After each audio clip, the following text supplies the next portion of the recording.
industry leaders, policymakers, and stakeholders, helping us understand the trends, opportunities, and challenges shaping the future of work and economic development.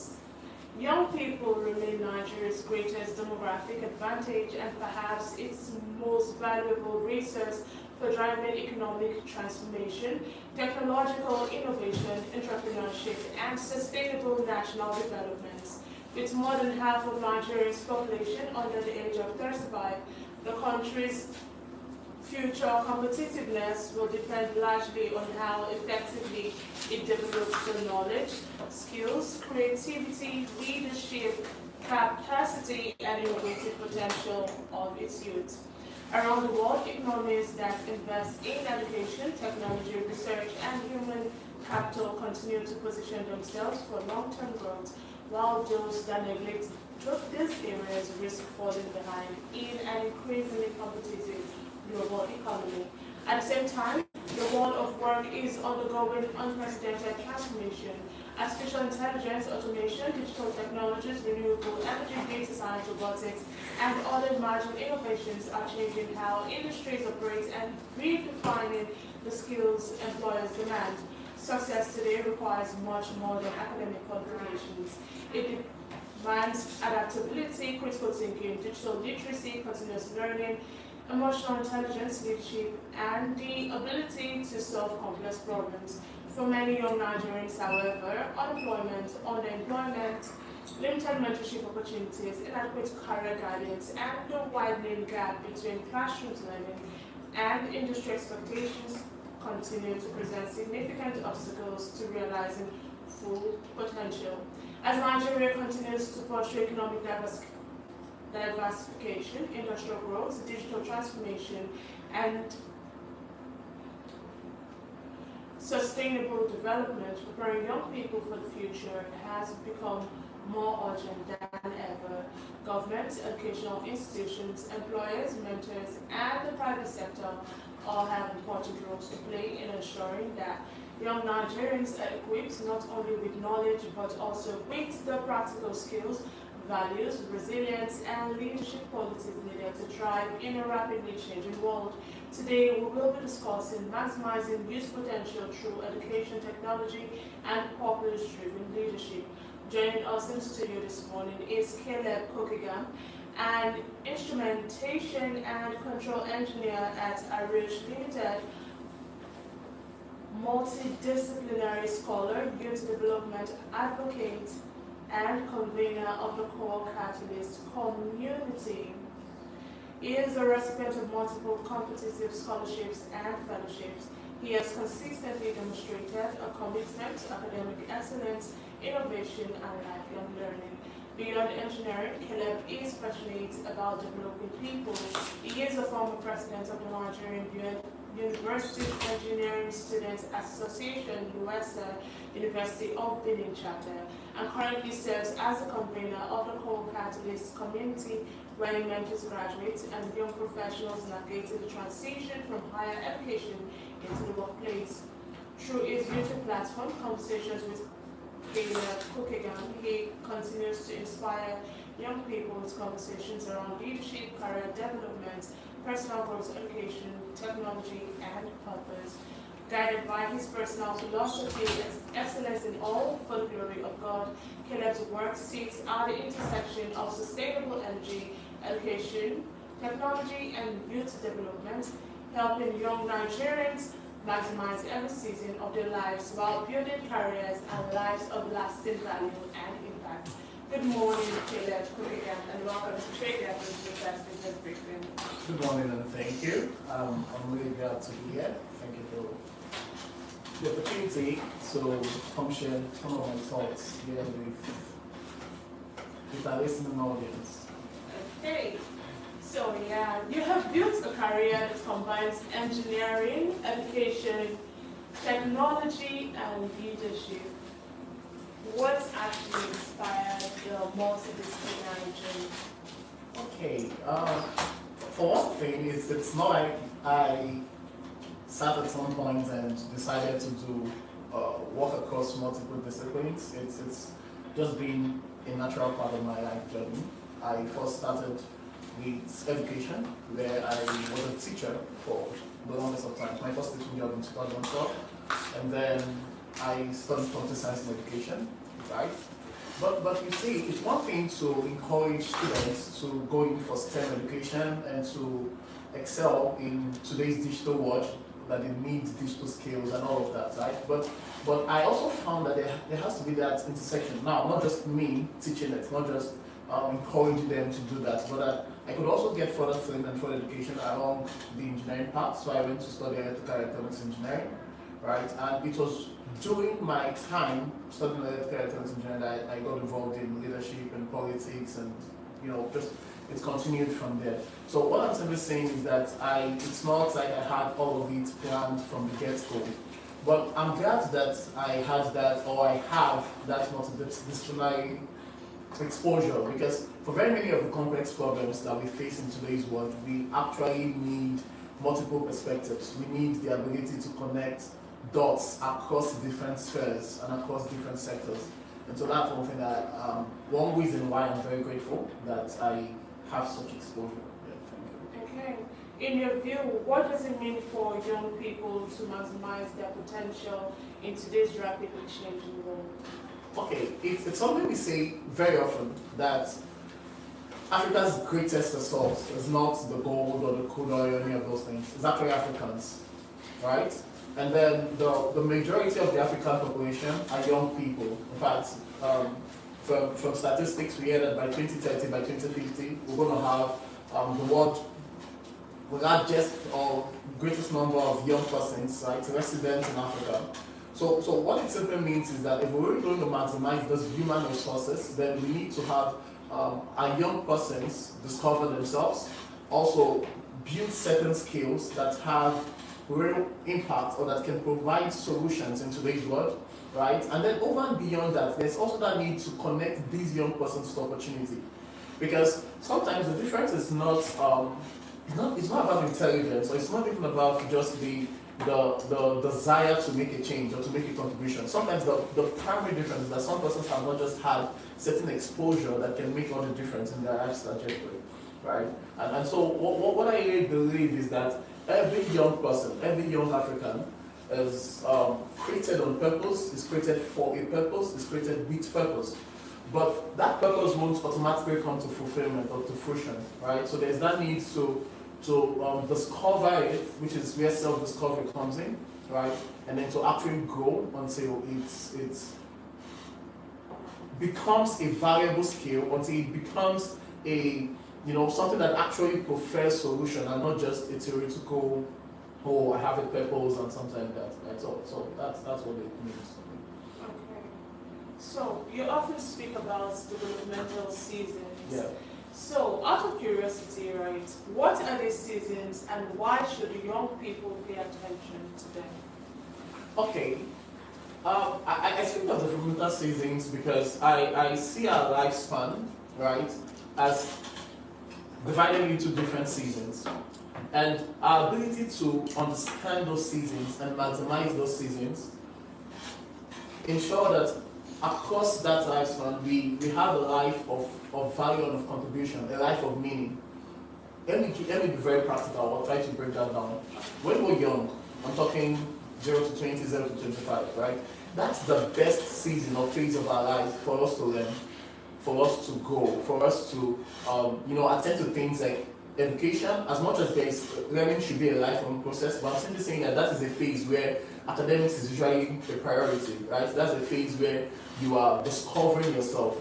That's the phase where you are learning about a whole lot of things and just gaining all of this exposure. So it's that phase where if we do not get it right, then many other seasons of life can suffer for that, right? So I'm just simply saying that there are different seasons of our lives, and our ability to discern them properly and then to maximize them just makes for a better life and makes for greater contributions to the society, right? So our young person should commit to learning and to growth and to service, right? But then you get to another season of your life where, let's say, your 60s, your 70s, even from your 40s, where it's going to be more about giving back, more about how do you want to leave a legacy, how do you, and all of that. Okay. While you were talking about the developmental seasons, so you made mention that from 0 to 25 is used for learning. Yes. Yes. What about those that in their 30s that want to learn, or are they just going to use it to relearn, or are they going to use it to relearn, or they should also use it to learn? Okay.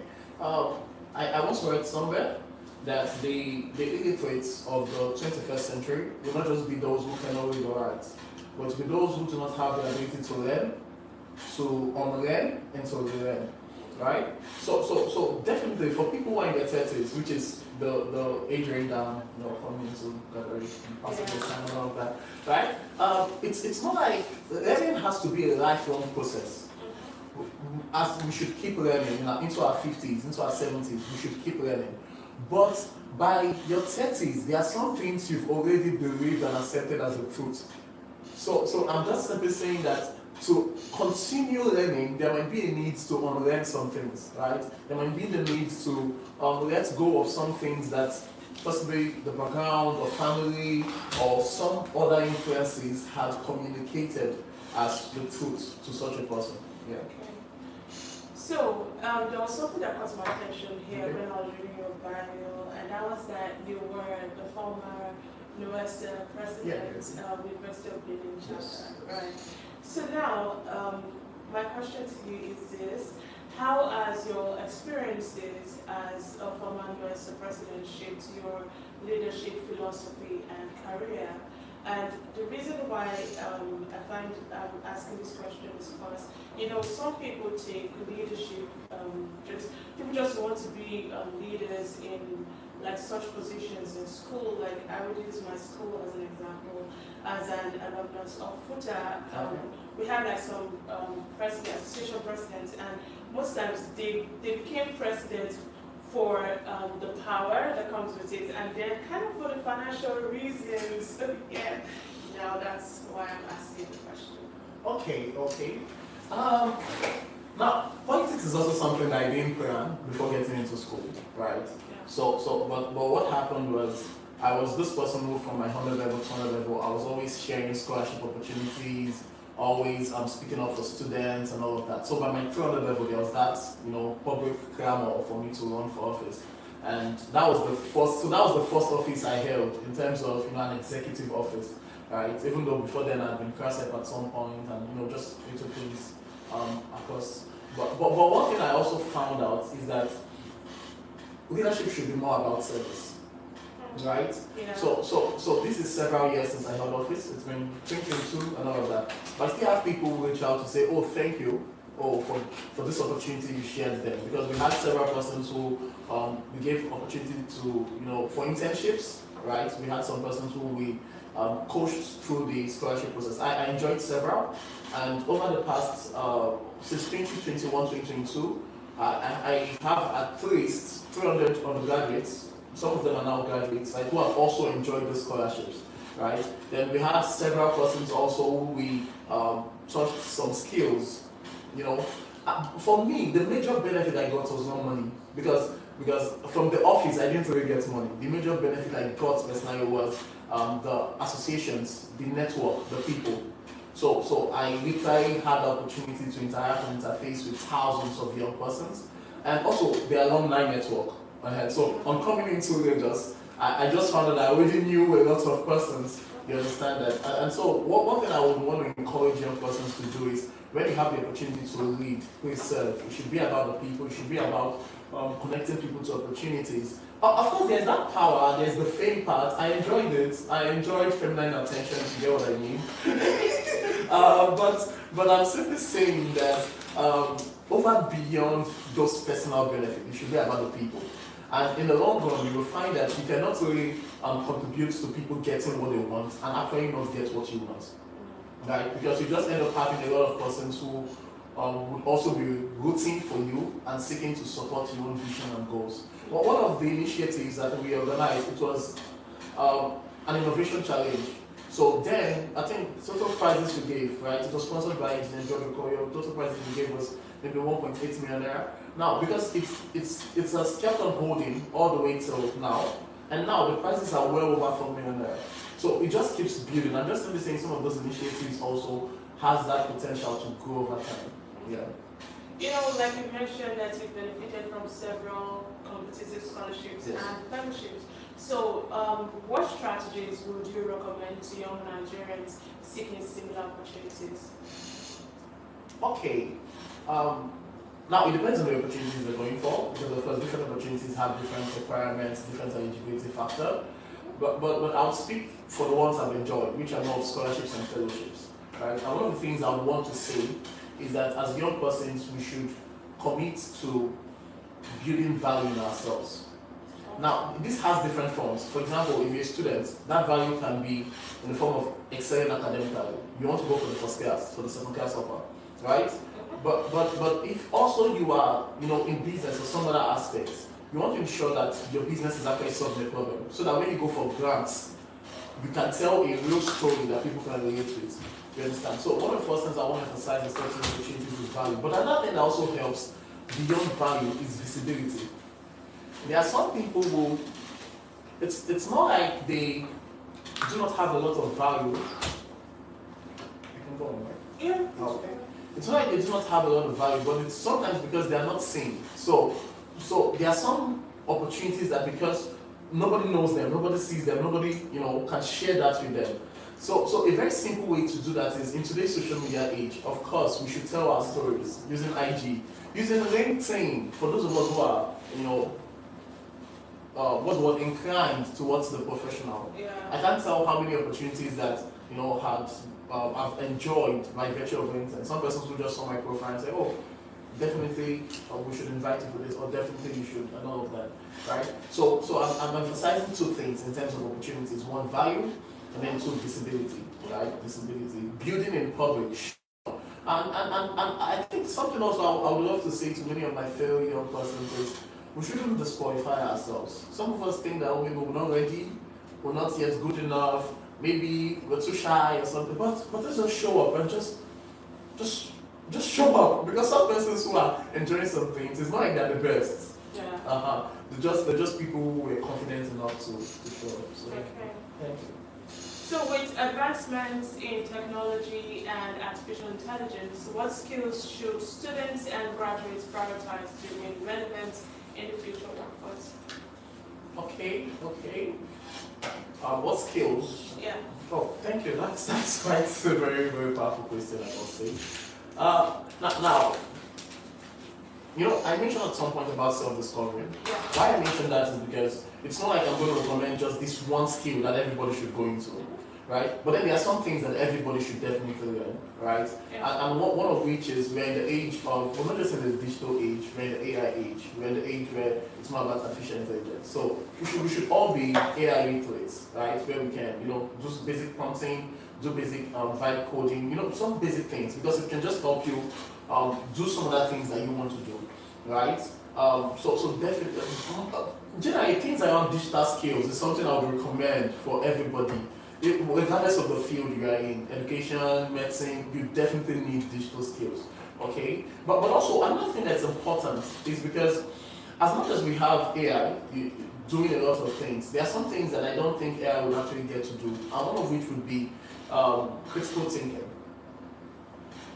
One of which would be, I'm simply saying, because what it basically does is usually more of, I'm talking about all the generative AI. I'm simply saying that we're going to still need people who can think and create things that do not necessarily connect. I'm talking about human creativity. Yeah. It's something that we should definitely build as a skill, right, and hone, right?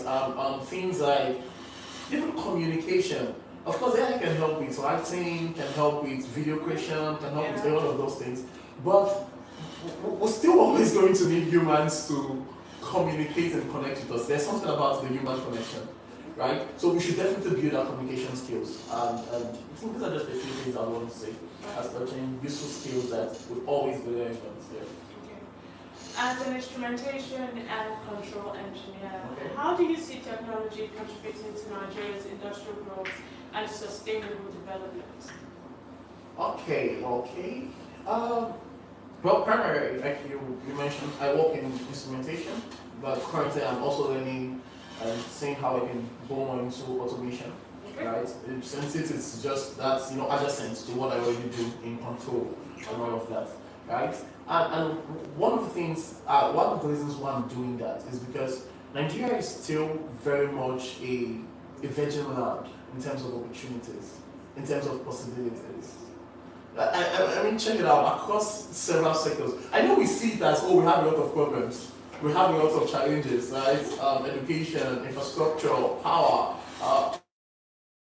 governance, health, everything. So one of the things that means is that there's still a lot of opportunities or a lot of problems to fix and to solve.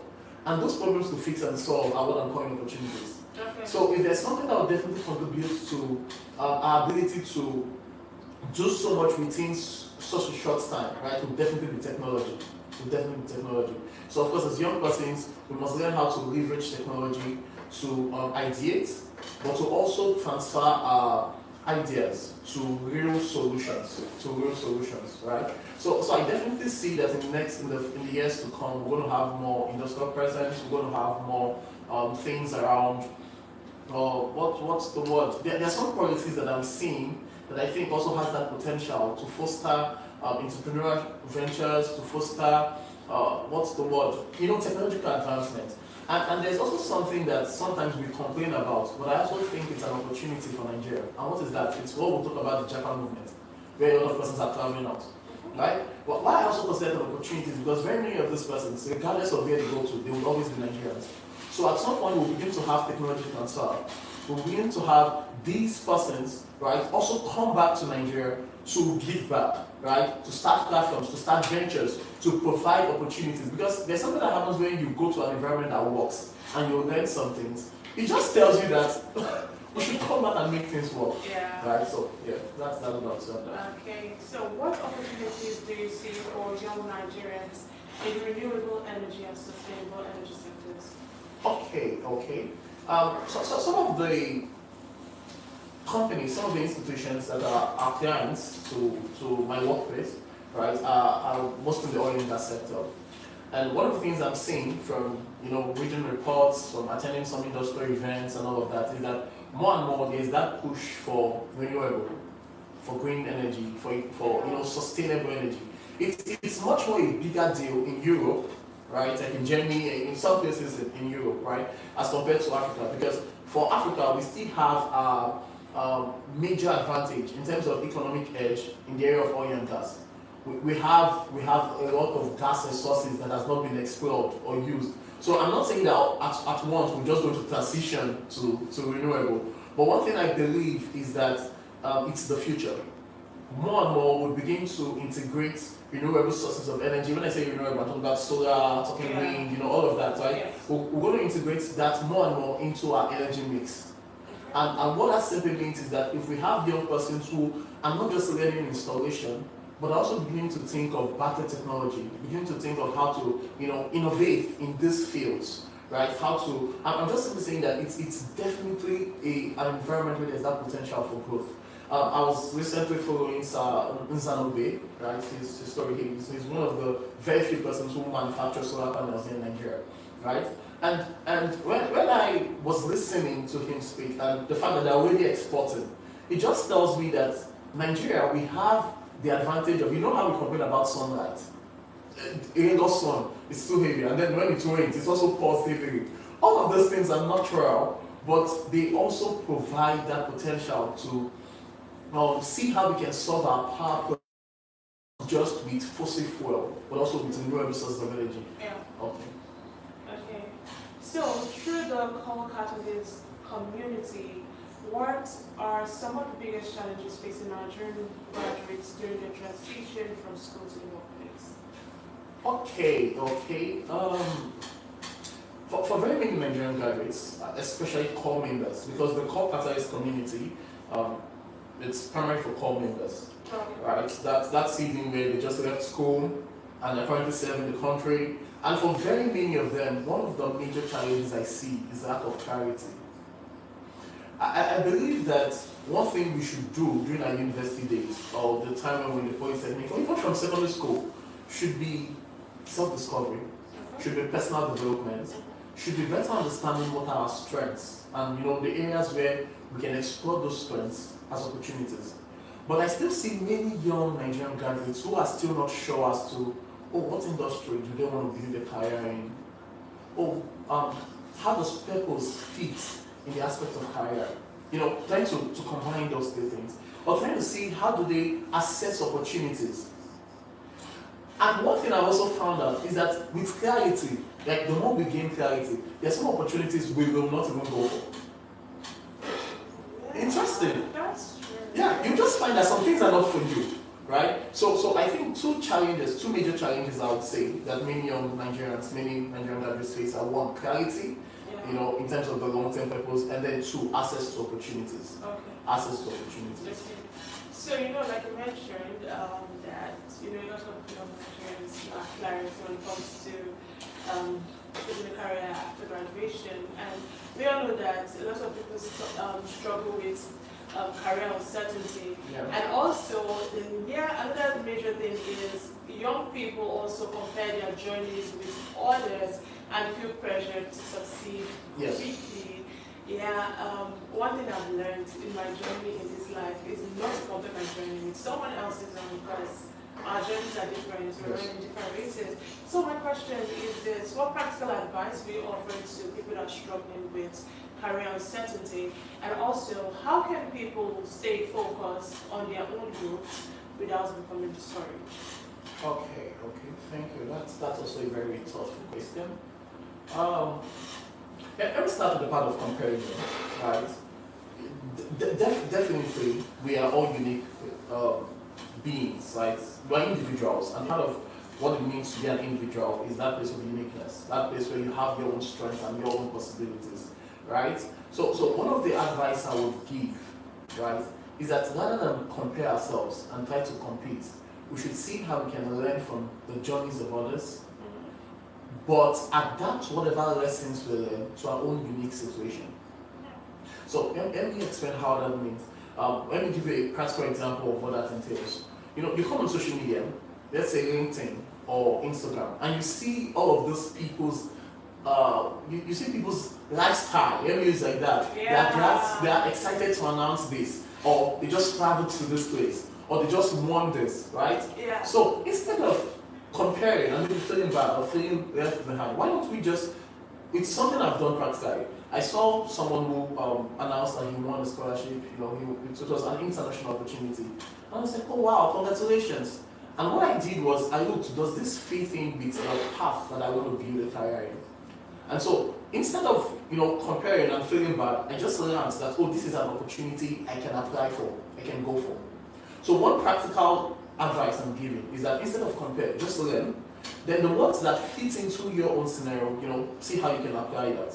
So you see someone who maybe assessed a grant or something. Of course, congratulate the person, feel happy for the person. But she should also tell you that, I can also apply for Tinubu Foundation because I had several friends who won it in one of those years, right? Or I can also, think of how I can prefer a solution and build an enterprise around it. When you see someone announcing, I founded this and all of that. Because while I'm saying this, I have found out that clarity and certainty does not come from just sitting in one place and thinking that, I'm not sure, what do I do next? Do you understand? It does not really come from that. Sometimes clarity and certainty comes while in motion. While you are moving, while you are assessing opportunities, while you are applying for things, while you are going for the next thing. Something that also helps is the place of mentorship. Now, sometimes some persons see me or listen to me, or sometimes there's something I don't share in the public because we're still building my own a certain phase. But some persons, when they get to know of some of those phases, they are wondering, so how is this possible? But one thing that contributed to some of those very key achievements was that I had people who simply opened certain doors for me, and those persons were mentors, or are mentors, they are sponsors, they are people who I could look at their career path because they are ahead in terms of the next 5 years, 10 years, 20 years, and see that, this is a possibility. There are some persons who, why they are not dreaming of something, is because they've just not been exposed to those possibilities. So I'm just simply saying that one of the ways we can gain exposure, one of the ways we can gain, a higher view, a better oversight, or getting to see things from a better perspective is by subscribing to mentorship, right? Having somebody who has made more progress along the journey and who can hold us by the hand and just help. And one thing that can also connect us to mentors, let me also say, so I want to say, oh, we need a mentor. One thing that has really helped connecting to mentors, right, is service. Yeah.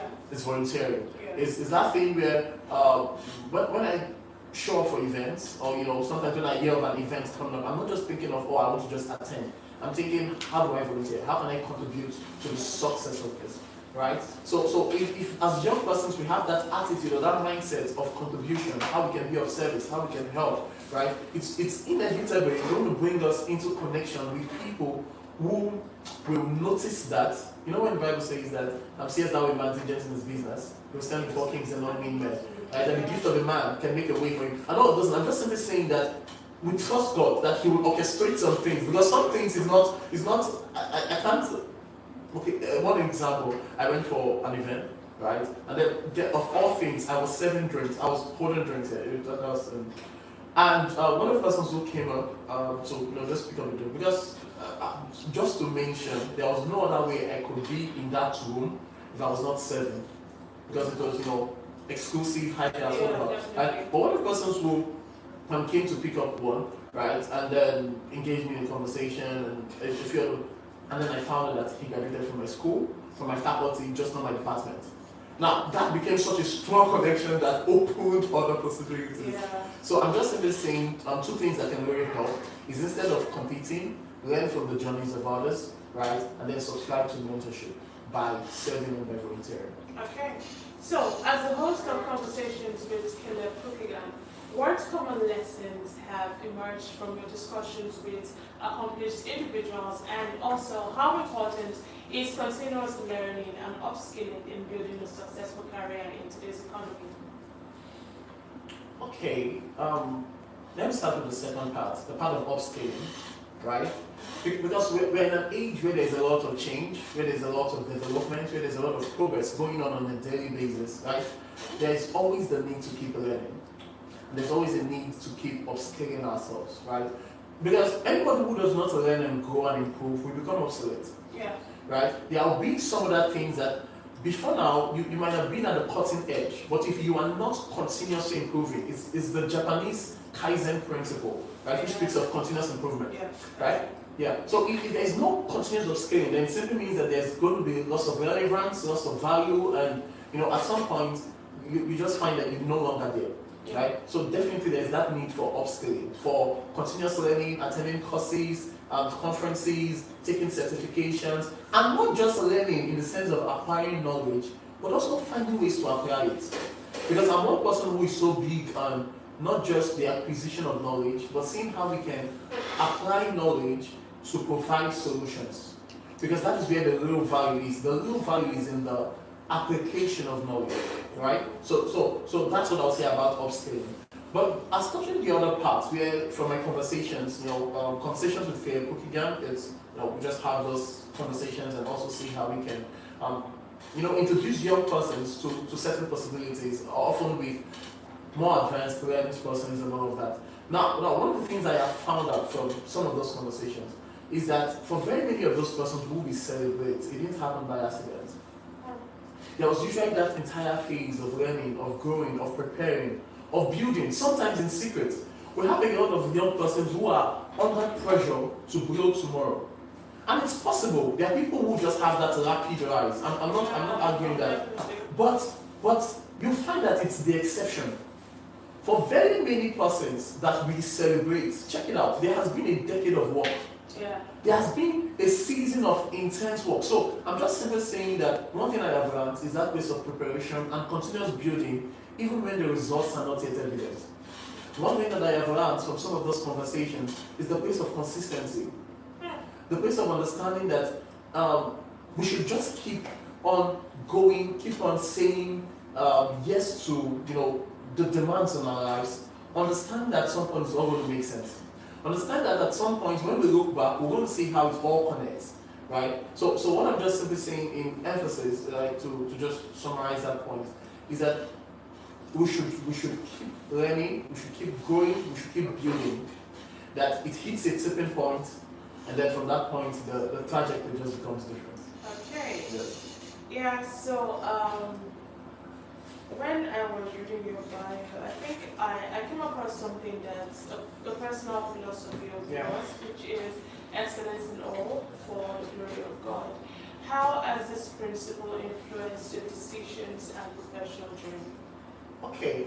As much as I've said a lot of things, the place of consistency, the place of learning, the place of value, and all of that, right? There are people who come into some opportunities, or come into, they get given some rooms or some opportunities, but you find that they don't last there because of a lack of character. Yeah. Because of they might have gotten the opportunity, but are not excellent at it.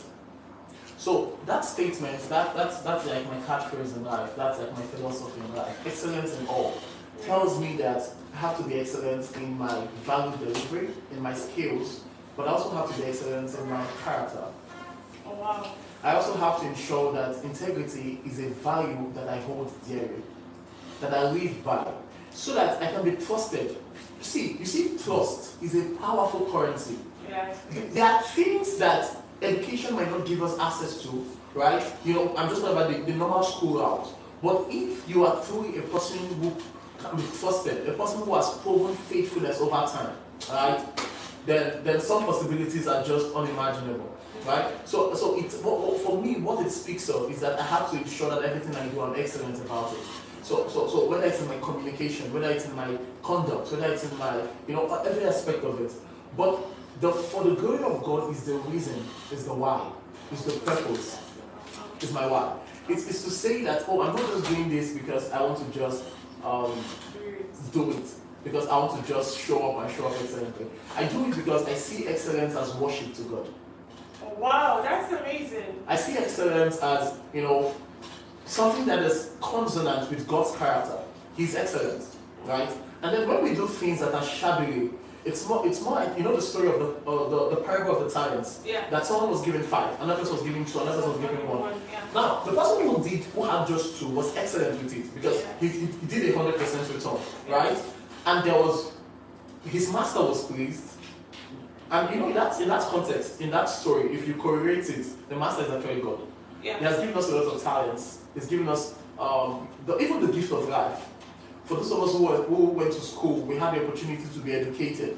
For those of us who, all the different things that are giftings from God, time, energy, even our youth is a gift. Yeah. So what we do with it, we either please or displease Him. And so for me, I want my life to count, and I want God to be pleased with me. I want Him to look at me and say, "Oh, well done, good and faithful servant." I want Him to be glorified, because that is ultimately our purpose in life, to please God, for His pleasure. That is why we're made, right? So that is a defining principle and a philosophy for me, to be excellent in all for the glory of God. Okay, so finally, what message would you like to leave with young people who aspire to build lives of purpose, excellence, and lasting impact? Okay. So I'll just give 3 words, Okay. right? Yeah. 1, discover. 2, develop. And 3, develop. Discover, develop. Yes. Okay. What I mean by that is, they should, Socrates would say, "Man, know thyself." Yeah. We should take the time to study ourselves, Yeah. to discover ourselves, to see where our areas of strengths and abilities and our passions, the things that resonate with our hearts, the problems that we want to solve, the areas where we want to make a contribution in life, right? We should discover those things and discover how we want to build along those routes, right? And discover people who can be images of possibilities, who can be, when you look at the person's life and you can just tell that, oh, this is something I can be and something I can do. Yeah. Right? So all of those is a discovery. But it's not just to discover it, it's also there's a need for development, which is where many of the things I've said is, right? The place of building, the place of learning, the place of growing, the place of upscaling, and all of that, right? And then finally, deploying simply means that we should begin to take action, right? A lot of persons are just being motivated and learning and all, but the place of action is also very key. Okay. Right? So thank you. Can I quickly Tigam, thank you very much for joining us this morning and for sharing your inspiring insights in education. Thank you for having me. technology, Thank you so much. Thank you so much. Yes. Today's conversation has reinforced the reality that the future belongs to young people who are prepared to embrace continuous learning, develop future-ready skills, pursue excellence with purpose, and remain adaptable in an increasingly technology-driven world. Beyond academic qualifications, long-term success will depend on character, innovation, resilience, leadership, collaboration, and the willingness to create solutions that improve lives and strengthen society. As Nigeria continues its journey towards economic diversification, industrialization, and digital transformation, investing in young people remains one of the country's greatest opportunities for sustainable growth. By expanding access to quality education, mentorship, technology, entrepreneurship, and leadership development, Nigeria can nurture a generation capable of driving innovation, strengthening institutions, creating jobs, and building a more prosperous and globally competitive nation. If you're just joining us, you can catch highlights of this conversation on our social media platforms. We are Trade FM live across all platforms, and that's Facebook, X, Twitter, Instagram, TikTok, and our YouTube channel. We'll take a short break now, and when we return with 11 a.m. news on the hour. Stay with us. Thank you so much for coming. Thank you for having me. Yeah.